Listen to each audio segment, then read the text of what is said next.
आप देख रहे हैं मेट्रो लाइव टीवी और मैं हूं आपका मेज़बान खुर्रम सुहेल। लूडो जो एक खेल को सामने रखकर फिल्माई गई है, यानी लूडो की खेल में जो चालें होती हैं या लूडो के खेल में जिस तरह आप उसूलों की पासदारी करते हुए उस खेल को खेलते हैं और एक ख़ास हद तक उस पर आपकी अक्ल और आपकी दानिश चलती है, फिर उसके आगे आप कहते हैं कि भाई अब जो किस्मत में होगा वही होगा। तो बिल्कुल इस फिल्म को इसी अंदाज में फिल्माया गया है कि ज़िंदगी में आप जितनी मर्ज़ी जद्दोजहद कर लें, कोशिश कर लें, एक हद तक आपकी अकल आपका साथ देगी, फिर उसके आगे किस्मत का खेल शुरू हो जाता है।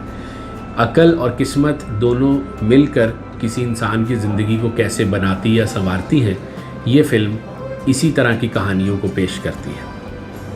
फ़िल्म मेकिंग में एक नया रुझान ख़ास तौर पे इंडियन सिनेमा में हम ये भी देख रहे हैं कि बजाय एक कहानी पर फिल्म बनाने के या उसके अंदर ही मेहनत करने के, कई कहानियों को मिलाकर बनाने का ये रिवाज बना है। कुछ अरसे से हम देख रहे हैं और ये क्रेडिट नेटफ्लिक्स को जाता है, क्योंकि ये नेटफ्लिक्स और आर्ट दोनों सिनेमा का तवाज़ुन उसमें कायम रखें। और आप जानते हैं इंडियन सिनेमा में जिस तरह अनुराग बासु का अंदाज़ आप जानते हैं कि वो पैरेलल फिल्मों को ज़्यादा तरजीह देता है बनाने में और उसका अंदाज़ जो है वो आर्ट सिनेमा वाला है।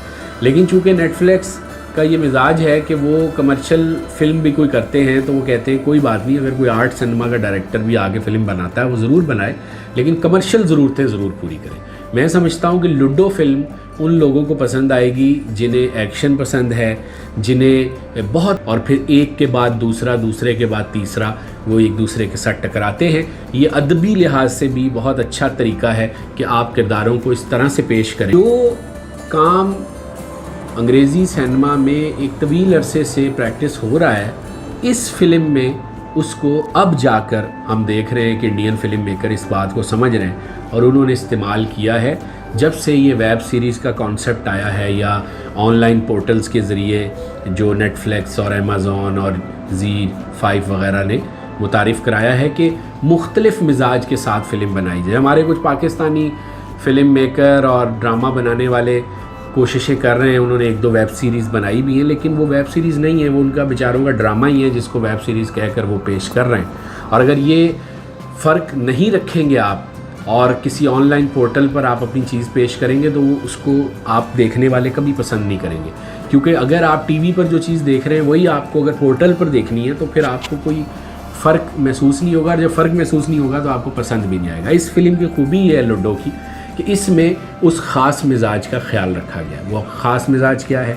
वो ख़ास मिजाज ये है कि फ़िल्म का जो पेस है, जिसे हम उर्दू में रिदम कहते हैं, रिदम बहुत तेज़ रफ्तार है।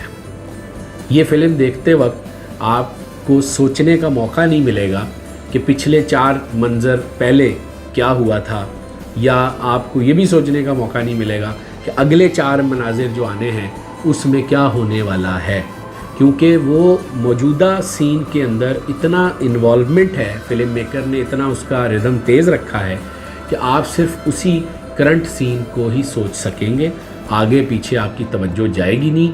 तो देखने वाले की तवज्जो को बांध कर रखना ये एक कमाल है, और इस तेज़ रिदम के साथ फिल्में बनाना ही इस नए ज़माने का जो ट्रेंड आया है उसका ये मरकज़ है, फोकस है, और इस फिल्म में ये फोकस पूरी तरह मौजूद है। ज़ाती हैसियत में अगर आप मुझसे पूछें तो मुझे ये फ़िल्म पसंद नहीं आई, उसकी कई वजूहात हो सकती हैं। इसका ये मतलब नहीं है कि अगर मुझे पसंद नहीं आई तो फ़िल्म अच्छी नहीं है, और इस फिल्म की खूबियाँ ही इसकी खामियाँ हैं।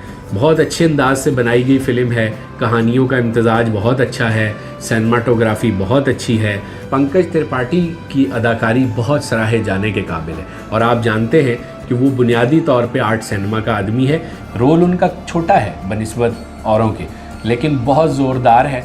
और उसकी एक वजह ये भी हो सकती है कि लाशौरी तौर पर शायद आप मुतासिर होंगे अगर आपने मिर्ज़ापुर देखी भी है, क्योंकि वही तसलसल, बिल्कुल वही तसलसल जो है अदाकारी का, वो यहाँ हमें इस फिल्म में दिखाई देता है। तो अब इसकी ख़राब बात यह है कि एक आर्ट फिल्में बनाने वाला शानदार आदमी है।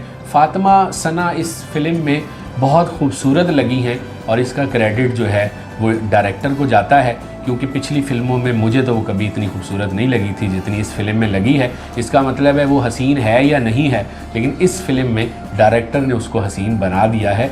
तो फिल्म मजमूई हैसियत में भी हसीन है, अदाकारी में भी हसीन है, और आपको जो है बाकी की तरतीब अगर आप समझें टॉप 5 में, तो दूसरे नंबर पर फिर मुझे लगता है दित्या कपूर है, तीसरे नंबर पर अभिषेक बच्चन है, चौथे नंबर पर राजकुमार राव है, पाँचवें नंबर पर मुझे लगता है कि सना फातिमा ने मुतासिर किया इस फिल्म। मौसीकी बहुत ही ऐसी नहीं है, और इस फिल्म में मुझे लगता भी नहीं मौसीकी की ज़्यादा ज़रूरत थी। तो अगर मुझे आप कहें कि 10 में से मैं कितने नंबर दूं, तो मैं 5 नंबर मेरा ख्याल है इसको दे सकता हूं। सिनेमाटोग्राफी बहुत आला है, 10 में से 8 नंबर है। स्क्रिप्ट बहुत अच्छा है और स्क्रिप्ट का ट्रीटमेंट बहुत अच्छा है इसमें, इसलिए मेरे हिसाब से 10 में से 8 है। और डायरेक्शन